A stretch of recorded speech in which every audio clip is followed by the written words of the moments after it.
Well, hello again, Roll to YouTube. My name is Pat, and this is just a quick rant and kind of an open question about why I should like PlayStation.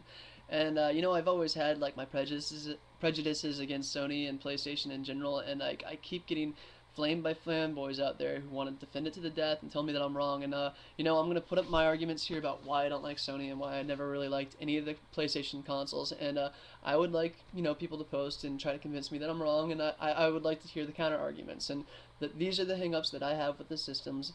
And let me know if I'm just talking out of my ass and like try to convince me that I'm wrong.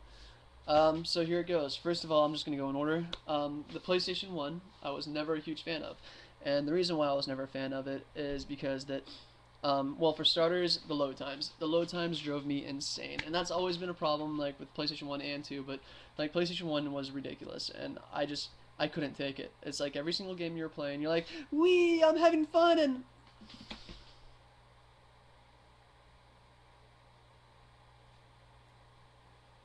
"Wee." Oh,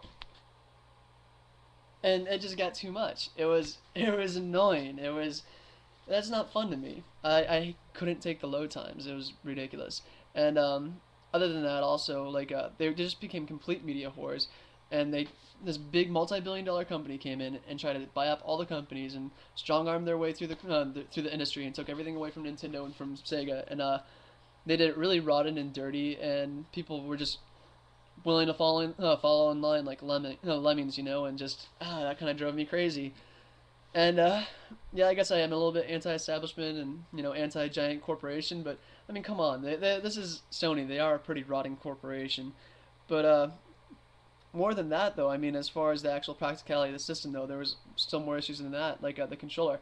I hated the controller, man. That thing was a joke. It had a D-pad though for control, and I just I couldn't take that. It was like it was a 3D system, and it was intended for 3D. I didn't really like the Saturn either, and they had a D-pad as well, but they weren't really intended to be more 3D. They were more like a Neo Geo, But like with the Sony PlayStation One, it was like this is a 3D system. Oh, by the way, here's a 2D pad, you know. And they made the analog stick like well after it, and since it was an aftermarket peripheral, that it never really got utilized properly. So I mean, it just never worked as a 3D system to me. And then like a Nintendo 64, while it had way less games, and people are like, Nintendo sucks because it's kiddie games. Like, well, you know what? At least they had an analog stick, and at least their games were intended to be 3D. Mario 64 is the standard for 3D platformers, and it has been like ever since it was made, and that's all that there is to it. Like when people make 3D platformers today, they take Mario 64 and they change it into their game. That's what they do. That's honestly how I feel. So that's another problem that I had. And finally, for the PlayStation One, and here it comes the flames. But I can honestly count how many games I liked on that system on one hand. I mean, there was what? There was Breath of Fire 3 and 4. There was whatchamacallit, Symphony of the Night. There was Pocket Fighter, and there was Final Fantasy Tactics. I didn't even like Final Fantasy 7. That's just me. Sorry. Uh, but that's the only 5 games I can think of that were worth a damn for me to play on that system. Then basically comes along PlayStation 2, and PlayStation 2 had the exact same controller as PlayStation 1, and it just I don't know. I guess like their idea is if it ain't broke, don't fix it, but whatever. It's was centered around the D-pad still, and the analog stick was still the afterthought. So that was kind of annoying. And then also, its hardware was utter crap. It was. It's weaker than a Dreamcast, and if you don't know that, you're an idiot. Like, sorry to tell you, but you are. The video card on that thing was a joke. It only did poly counts, and it did like whatchamacallit, particle effects. It didn't do anything else. Everything else had to be done through software. Like everything from lighting to texturing to all that stuff. It was the video card didn't do anything in the PlayStation 2, and so it was weak as hell. And the Dreamcast looked far better. What was I gonna say? The only disadvantage though is that of course it had the DVD, but the fact of the matter is that none of the games actually used the DVDs, and if they did, it was just for crappy ass like cutscenes that I always skip through in video games anyways. And it still suffered from the same problem, the loading times, and the loading times were still a pain in the ass. And I think that the PlayStation 2 had even less games that I liked, and that was even worse. And let's see, like let me name PlayStation 2 games that I absolutely can't do without. That I love or whatever that I actually not even that I even like playing. Katamari. Uh,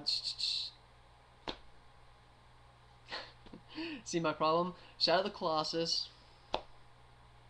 Really, that's about all I can think of, to be completely honest. Oh, maybe Grand Theft Auto, but I never really got in the series. I think it's a good game, but I just never really got into it.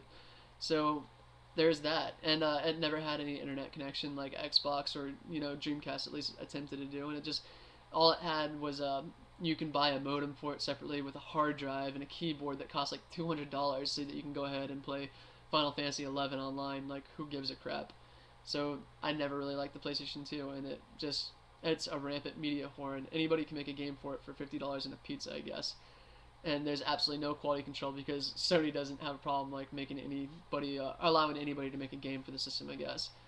And finally along comes PlayStation 3.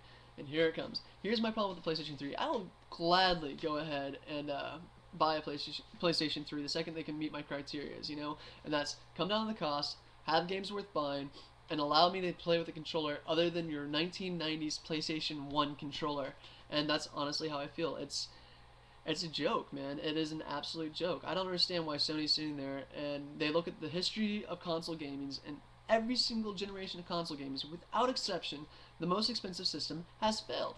You got the Neo Geo, it failed. You've got the 5200, it failed. You've got the NEC 2000 something, that's the TurboGrafx 2. They want $2,000 for it in Japan. Guess what? It failed. They always fail. But at the same time, it's like, oh, well, this generation is going to be different, And it's like, no, wrong answer. You're still going to fail.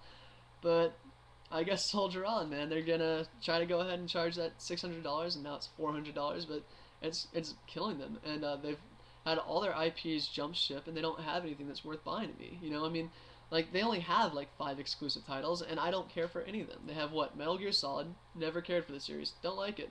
I think that 2-hour cutscenes are ridiculous, and I think that whatchamacallit, like their development process involves, if you can think of it, we're throwing it in the game, and because there's no quality control in those games at all, and it's obnoxious. And there's also Resistance Fall, man.